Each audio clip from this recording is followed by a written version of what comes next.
Hi, I'm Frank Coleman, and I am the Bureau Chief for the Secret Agent Project. And today I thought I would talk a little bit about the second song on our debut album, which is entitled New York. New York is one of my hometowns. It's where I live. It's where I live right now. More so than maybe any of my other hometowns, I feel like New York flows through my blood. It's the place where I have the earliest memories as a human being and all that kind of stuff. So I lived here in the 1960s and was a working child actor during that time. So I got to experience a lot of art and music and theater and all kinds of crazy stuff that was going on back then. But anyway, so New York, this song was one of the hardest songs actually to put together. And look at all these tracks. What we're looking at here is Logic, which is the program that I use to put this all together. And these are all each of these lines here that you see is a part, like a bass drum part or a bass guitar, clavinet, guitar, samples, what have you. Each one, and all of these up here are the actual dialogue samples, and they're all broken out over the course of the thing. I had to do a different EQ and treatment for every single one of them because they're all from different sources, and the sources that they're from are pretty grody, sort of moth-eaten, battered VHS tapes, that were run over by a truck and then digitized and uploaded to a who knows what. Anyway, so they all needed a bit of TLC to integrate them into the piece. That's why they're all broken out separately. But as I say, this is the way to read this is each one of these is a part. That's a bass drum part and all like that. And it's over time. This over here on the left, that's the beginning, and all the way over here on the right, that's the end of the song. So. Yeah, New York was one of the hardest songs for me to mix because there were so many parts in it and so many different kind of twists and turns. So it was one of the last ones to finally get nailed shut. I think it might have actually been the last one to get nailed shut when we went through the mastering process. So what I was going for was I wanted to try to capture the energy of New York. How do you capture the energy of New York City in a song? And I just... to me, the first image that popped into my mind was when I go driving down the FDR Drive, down the highway, especially late at night after it's been raining and, just kind of zipping right along. And, there in front of you is basically like Blade Runner, essentially. It looks like the set of Blade Runner, especially after a rain. And just the energy and the complexity and... the pace and the torque and the suspense and all like that of living and being here. That's the setting for this song. I've used the dialogue bits in place of what would normally be lyrics and a singer, in part because I sort of wanted to try this out as an idea. Could I put together a whole album that held together using that kind of constriction? Art is defined by its limitations, right? And I've always sort of admired Peter Gabriel's first solo albums where he dispensed with the cymbals entirely. Nobody had heard of any such a thing at the time. Just no cymbals. And it opened up this whole range up in the upper range for other things, and gave the music all kinds of interesting other textures to take that space. Well, sort of that same sort of idea conceptually here, that trying to take something away but replace it with something else, and see if it makes sense. So let me just start this thing playing.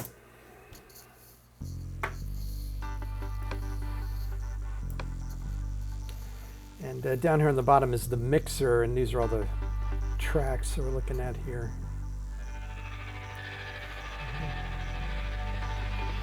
This job is going to be difficult to carry out.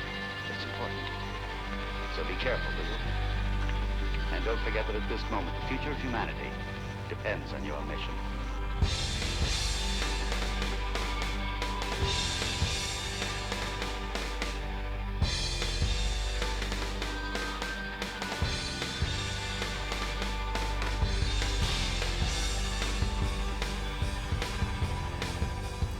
Okay, I'm gonna stop right here.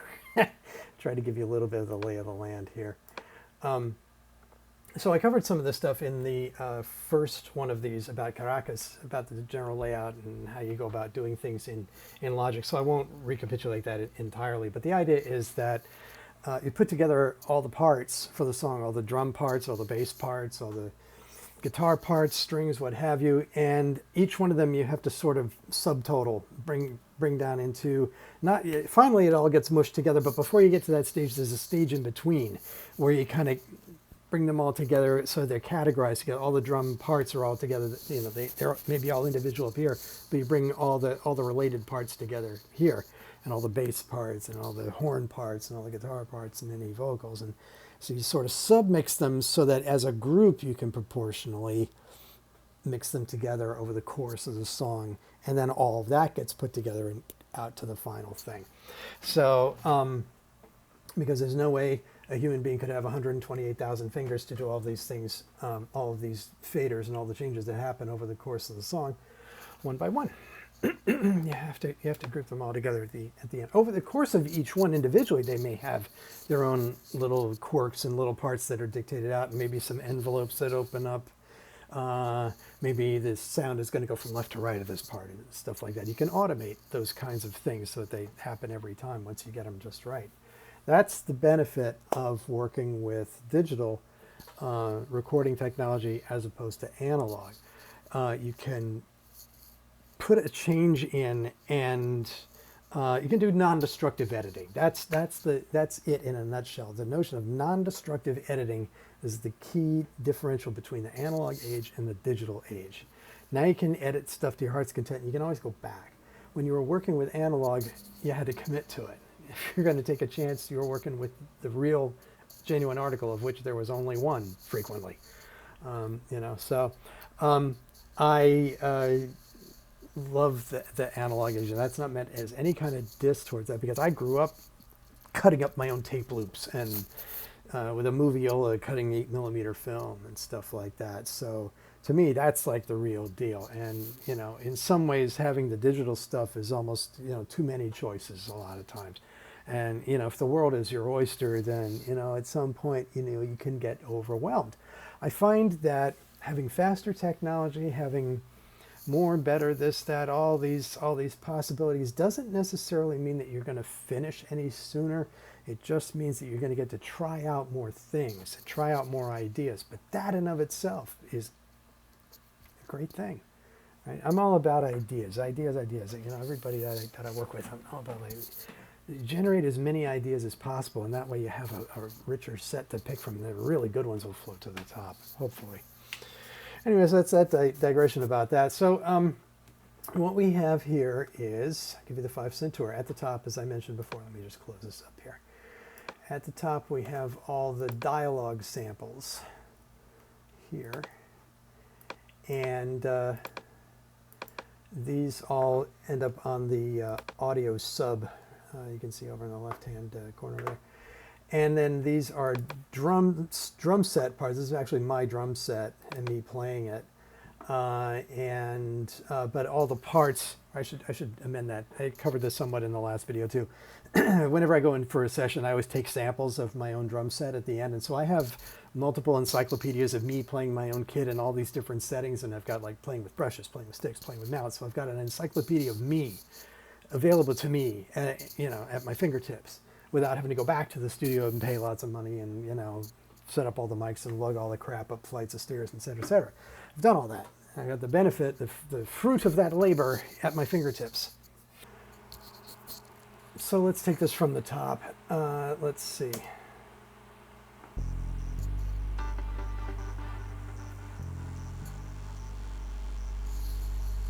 So what we have here is there's two bass sounds.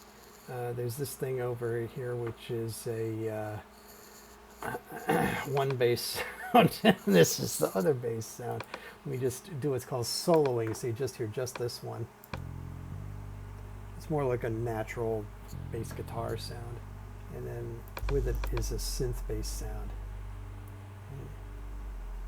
The two of them together. Let's start this back at the beginning. Yeah, there's this other business that's going on here with this drum box. It's keeping the beat going on the offbeat, on the 2 and 4 to start building the tension, and then down here we've got another synth patch. And so what this started off with was just a simple little F to G little figure. I started off, just kind of fit right in, as the bass line going against the kind of tempo I wanted, and then I just copied that part and assigned it to different sounds and built this stack of sounds.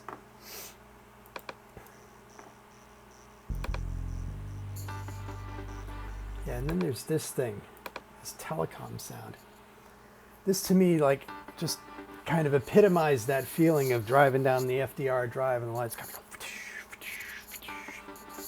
That's what it feels like to me. The river on one side and Metropolis on the other side. Off you go. Yeah, and then let's see what we got here. This kind of tremolo guitar sound comes in here.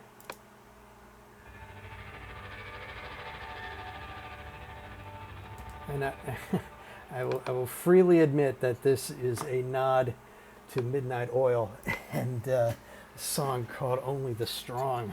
It's the second song on their album 1098, which is one of my top 10 albums of all time, and is a very incendiary political album, and it's just fantastic in every dimension. But it's the second song on the album. This is the second song on this album, and Paul McCartney has a theory about, like, when you go out and play a gig live, it's actually the second song of your set that's the most important, because that sets the tone for everything else. I mean, you come out with an introduction, right? Here I am, which is Caracas. It's like, and now that I got your attention, now what I'm going to do with it? And then if I can make the sale, then I can keep you around for the rest of the show. So the second song was really important, and this song also, like Caracas, came along very, very late in the process. In the last, fifth of a 20-year project. Anyway, so then we have this little sound bite here at the top. Here it comes. This job is going to be difficult to carry out, but it's important. So be careful, will you? And Now, I'm going to open this up so you can see what's going on here. This little line here is the fade up. You hear how the sort of the background hiss kind of fades up? this job is going to be... That's because there's a lot of hiss and background noise in the track, and I don't want that coming and going like over top of everything else. I want it to fade in so you don't notice it coming in.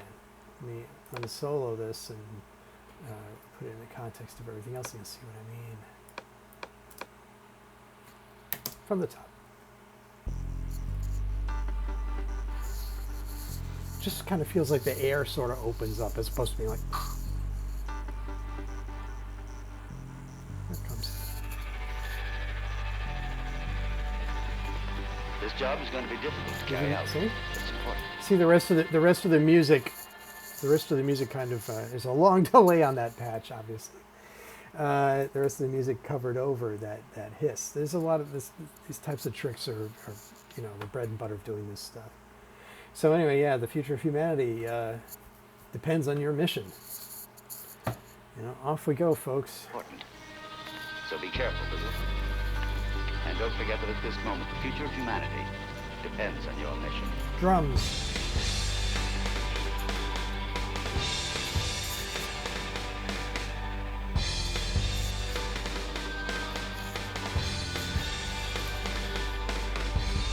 Okay, so that's that snare part is music notation.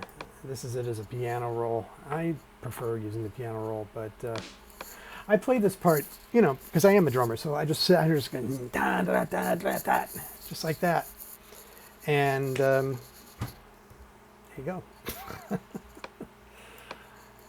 I just wanted a really big, dramatic, and boom, then we go into the beat.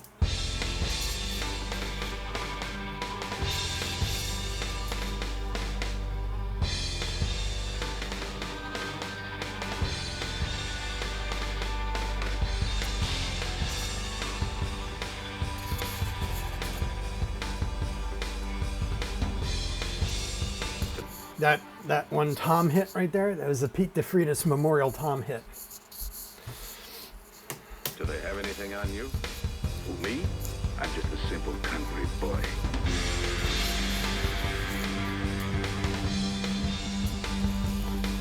Now here I feel obliged to talk about my guitar sound here. As I've expressed before, I am not a guitar player, but I love the guitar. I love the guitar. Many of my best friends are guitarists. I just adore the guitar and guitar players, and I'm in awe, you know, the magnificence. And addicted to the sound of distortion. It feels like just plugged your veins into into a light socket. So that's what this here sound is right here.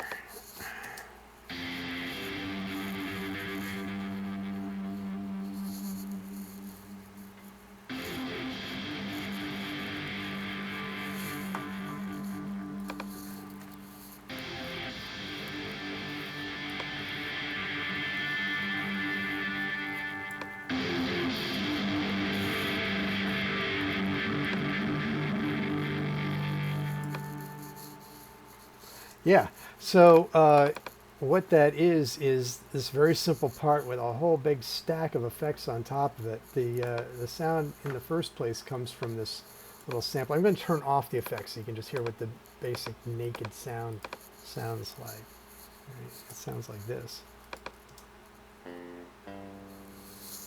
Basically like a little thin little clavinet sound, right? That's all that is. The thing about it, if you're trying to do guitar sounds, especially rock guitar sounds from a keyboard, it's best to do open fifths, because if you really start to mush it in with thirds and seconds and stuff like that, it starts to just fall apart, basically. But here we go. Now, there's a pedal board here, and this is what the pedal board has going on when we turn it on.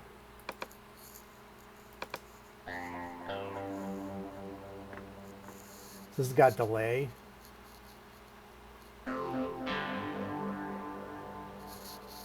And the delay is, this is the on-off switch, the delay is synchronized to the tempo of the music, which is another wonderful thing about this digital stuff, is that we can lock the timing of all our effects to whatever we set the tempo. Change the tempo, everything else changes along with it without any intervention and having to go back and remember. So there's delay. I'm just going to put this on a loop here so we can, let's see, from here, yeah.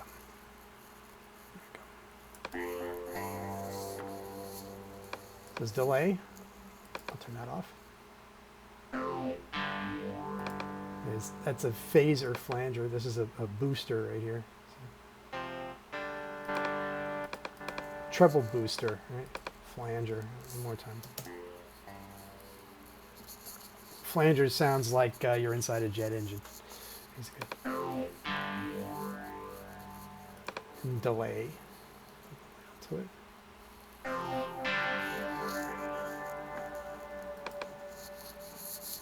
Yeah, I'm doing a little modulation, a little pitch bend in there from the keyboard. And then there's the amp itself, and this is a Razor Rock sound that I've tweaked to my liking.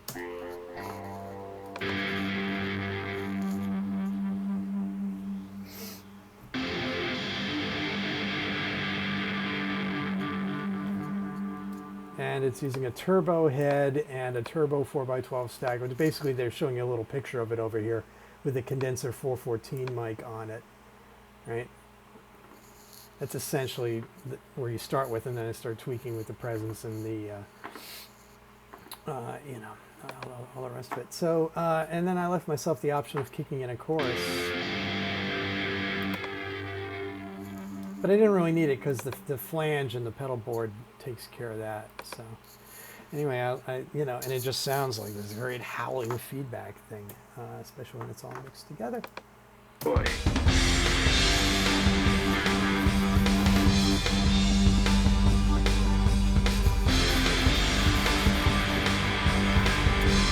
You were to hand over to me the microfilm now. Yeah, I want to stop here because here again, we have a female voice, and at every possible opportunity through this whole thing, because the secret agent genre from the 60s is just so horribly misogynistic, wherever I put in like a female voice or a picture of a woman in the graphics and all like that, I try to put her in a position of power. You know, you're to hand over the microfilm to me now. You know, later on we hear this woman say, "I'm offering you an important post in my organization." You know, so. You are to hand over to me the microfilm now.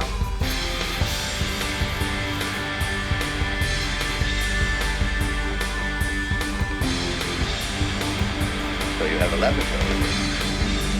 Yes, with the most modern equipment. Frankly, we have only one clue, so we need a man of outstanding qualifications. Tell me, Coleman, how do we keep in contact? Don't worry, we'll use the usual system. I have a feeling that you can help me. Okay, so, so this section here, let's pull this is the dialogue here for a second. Whenever I pull samples from different places, I try to mess with them a little bit in some way, shape, or form. You know, so I can kind of put my thumbprint on them generally. And in this case, I actually, where this guy says, yes, for the most modern equipment, first he says, so you have a laboratory here. Let me show you what I mean in context. Here we go. So you have a laboratory here? Yes, with the most modern equipment. Frankly. And it goes into the next thing, but that, yes, with the most modern equipment. I used this thing called the flex time on this, and I actually aligned that phrase with the drum hits. So you hear him say equipment, right, with the snare snap, because this is the cut that leads us into this next part. So I wanted it to be really tight. So this is one of the few places where I actually contoured the samples around the music rather than just letting them drop and maybe contouring the music around them. So, you know what I mean right here. So you have a laboratory? Yes, with the most modern equipment. Frankly, we have only one clue, so we need a man of outstanding qualifications. Tell me, Coleman, how do we keep in contact?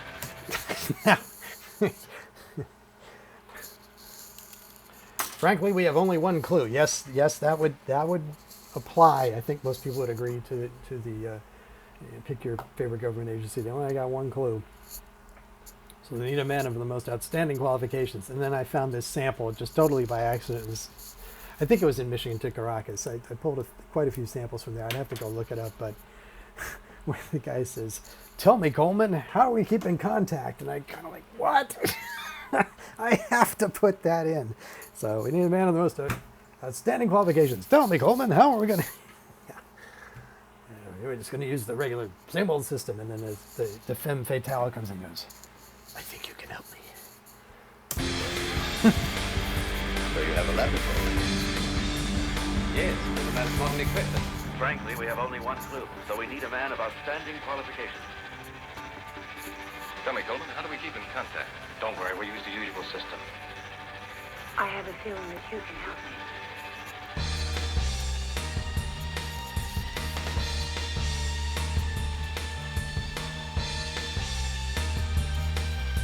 Okay, so this is this first solo section. This was a really weird thing to put together because it's this undulating bass line and again, it's basically 3 or 4 things that basically have nothing to do with each other, but they all kind of just fit somehow.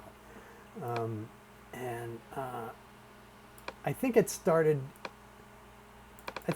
from the bass line and then I harmonized around that. That's usually the way I go. I'd start with the drums and then find a bass line that feels like it fills in the pockets, you know, around the drum part. It kind of glues it all together and then harmonize on top of that. So here's the bass part over here.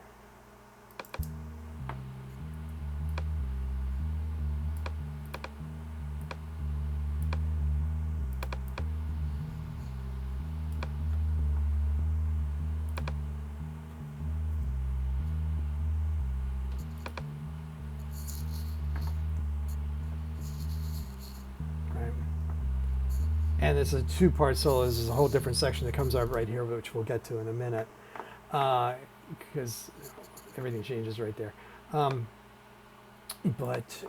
So there's that, which is, let's see, that is going around D sharp and C.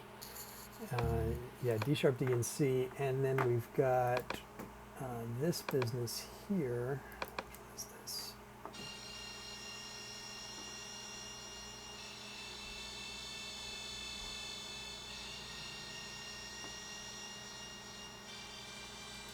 So this is it's a D sharp to D, D sharp to C. Yeah, so right, the bass is basically navigating the structure at twice the speed that the chords are changing. So within each change, it's hitting the D and the D sharp and the C. Let's see what else we got here.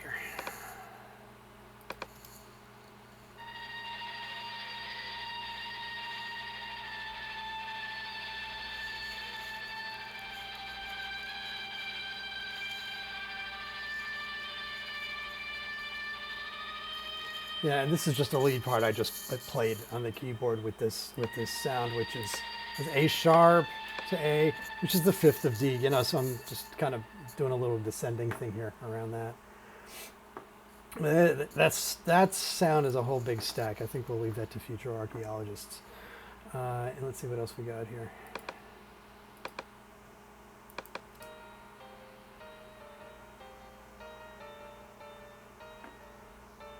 Right. Piano part. And then over here we got a Fender Rhodes.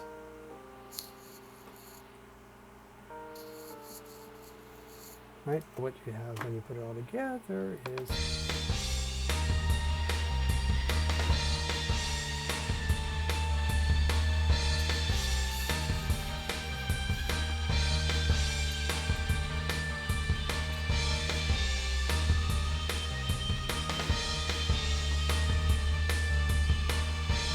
now, actually, there is one other ingredient on this, which is this telecom thing. We changed the not that one, this one. I had to give it its own track because I wanted a slightly different treatment on it than the other one, and it was too much of a pain in the ass to automate it. So this is what I do sometimes. If I want a related sound without having to screw up the original one, just make a duplicate of the track. Command D duplicates the track and all of its settings. Here's a copy of that, and I can go and mess around with that. And I got this part here and this part here, and I can mix and match and go back and forth between them. So that's this.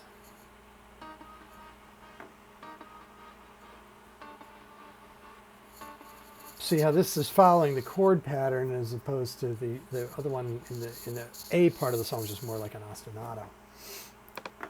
So.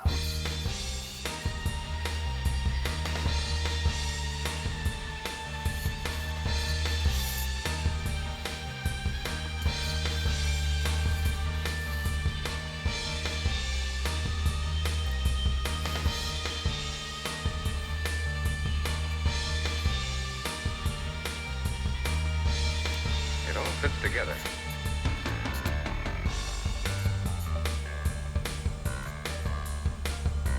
You've done an excellent job, and I'm well aware of the dangers involved in it. And right there, we're going to go back into the top section again. So let's look at the second half of this solo here. Together.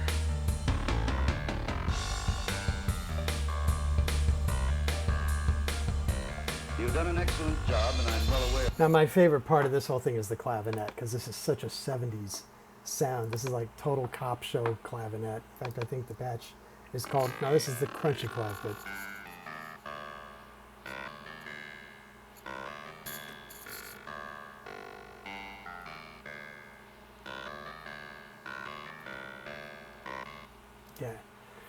yeah, it's just this little riff I played, and I just, you know, like the whole way this came together.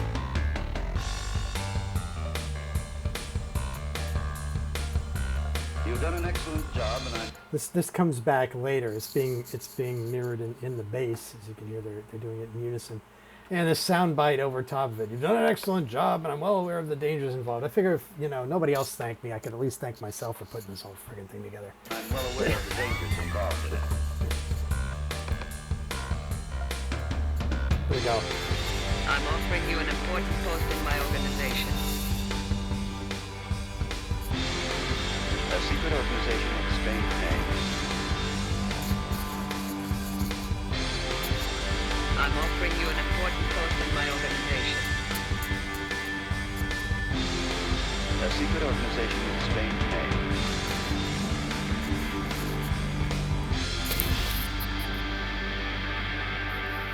Okay. This to me is like the chorus, basically, of the song. You know, because you take the sound bite and repeat it. Makes it feel like a motif, right? And I just love, you know, her, the gun drawing, you know, this dragon lady, Spider Woman. I'm offering you an important post in my organization. You better say yes. And then this weird Brill Cream guy, you know, a secret organization with a strange name. It sounds like a 50s game show host or something like that, you know. It just has this weird vibe. And then in the section that immediately follows, that same voice carries over, and that had kind of like a weird sort of disorienting effect. And he makes the quote that ties this into New York for this song. Every song, I think, maybe with one exception, at some point mentions, just once, the geographical location for which the song is named, and that's how we get with calling it that, because it's somewhere in the soundbite. I'm offering you an important post in my organization. A secret organization with a strange name. I'm offering you an important post in my organization. A secret organization with a strange name.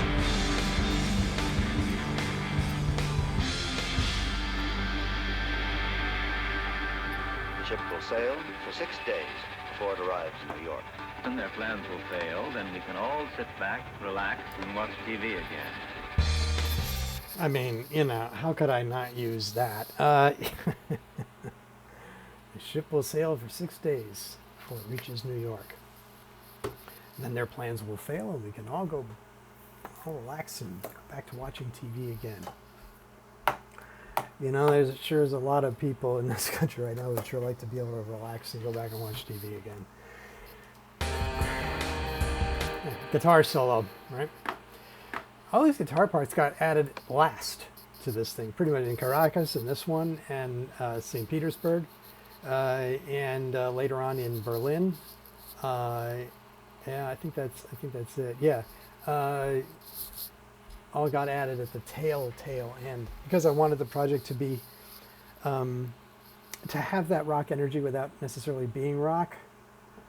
But I finally decided that it really needed that heavy guitar type sound, you know, and just to push it further in that direction. Made the contrast sharper, I thought. You know, I think the highs and lows lower. Anyway, here we go, guitar solo. I just played this basically right here in the keyboard. We can all sit back, relax, and watch TV again.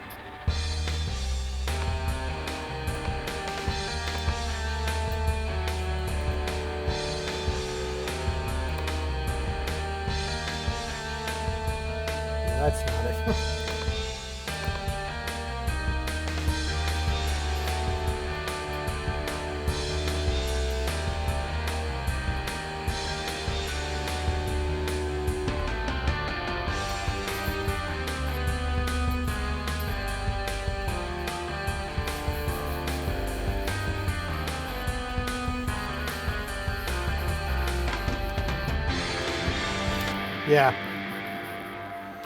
Yeah, actually, I'm not sure which I like.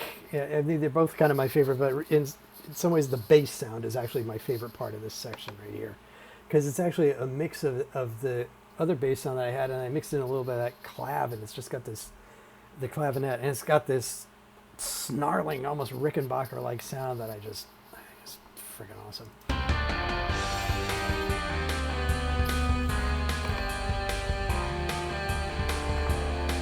Let's see here.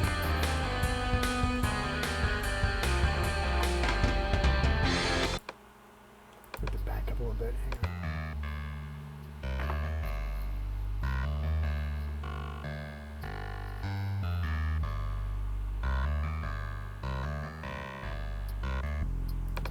All right. Find him out. Or the guitar.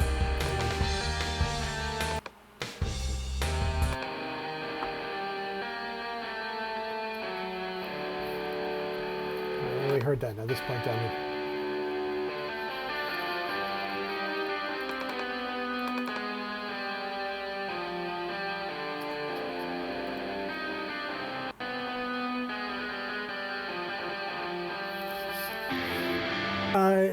this is just this one little fancy bit of business I threw in here. You know, like I said, I'm not a guitar player. I'm a drummer. I'm just a guitar, you know, freak. But I mean, I sort of look at my capabilities as a guitarist on keyboard. I look at my capabilities on keyboard, actually, more specifically, as being like a rhythm guitarist. I'm not as facile on the keyboards as I am at the drums. Because I've been playing the drums for 50 years, and I started on piano, but you know, it's always been there as a tool for composition for me, as opposed to a tool for performance. If I want to perform, I want to play drums. But I know theory and I know harmony. I started off, you know, 7 years old, you know, knowing what augmented and diminished chords were and stuff like that. And I know orchestration and all like that from going to Berklee College of Music. Like I say, I view my role and my capabilities as like a rhythm guitarist. That's why I like to try to get other guitar players, you know, to get on with me. But I have my own ideas about guitar and my own sort of philosophy of playing, which is derived from my favorite players, including but not limited to, you know, John Ashton and Will Sargent and Robert Holmes. And, you know, I've been very fortunate to play with a lot of my musical heroes. And, you know, their influence has rubbed off on me big time. So, and I wanted to be able to manifest that here and with this project. And that's what I've done, I think. To my liking, anyway. Your mileage may vary. Anyway, let's see what else we got.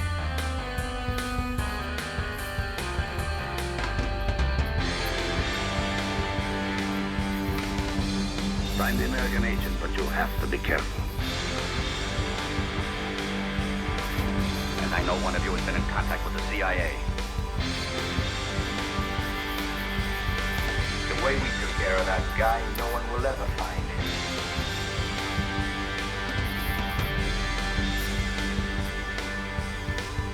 But in whose interest do they work? Why, their own. And here we come into the ending, the climax of the thing. And here there's brass and there's cellos and a whole friggin' orchestra comes in, and it just ended up being a complete mess for a while until I managed to get it sorted out. Here we go. But in whose interest do they work? Why, their own.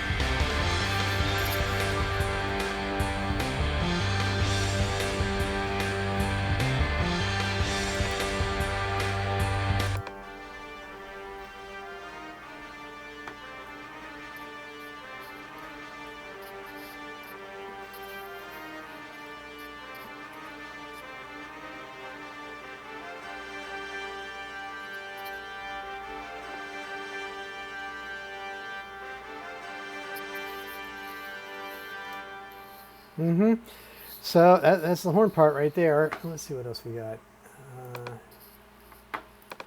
Actually ended up not, pardon me, I actually ended up not using the cellos after all.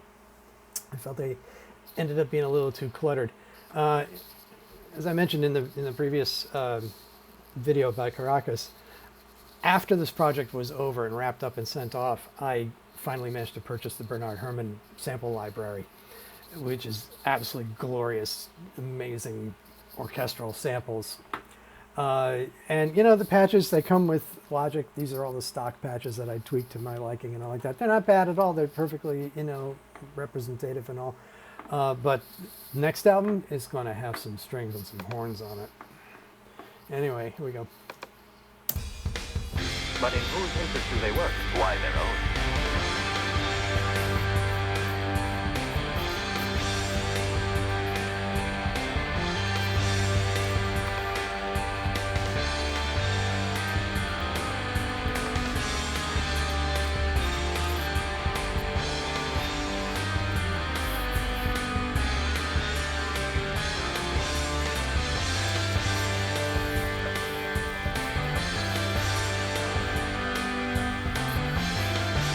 You know, this, I have to wait for the delay to die down on the guitar. There's something sort of Paul McCartney-esque about this bass line that just really appealed to me. Just kind of the way that it happened. Yeah, so I had other bits and pieces that brought that out even more, but felt like that was enough finally. Anyway, I yeah. give you my word, I'll take care of him myself. I can only suppress the report for a couple hours, so I have to be fast.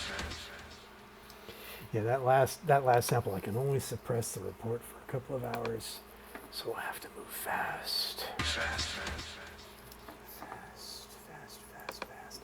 This I chopped this up into a couple. Had to chop this up into a couple pieces to get this to land right. Yeah, this is the actual sample here. This one I used the flex time on also. I did this right here, and then added a second track of the same thing and dropped the last word down here and put an echo on that to have it.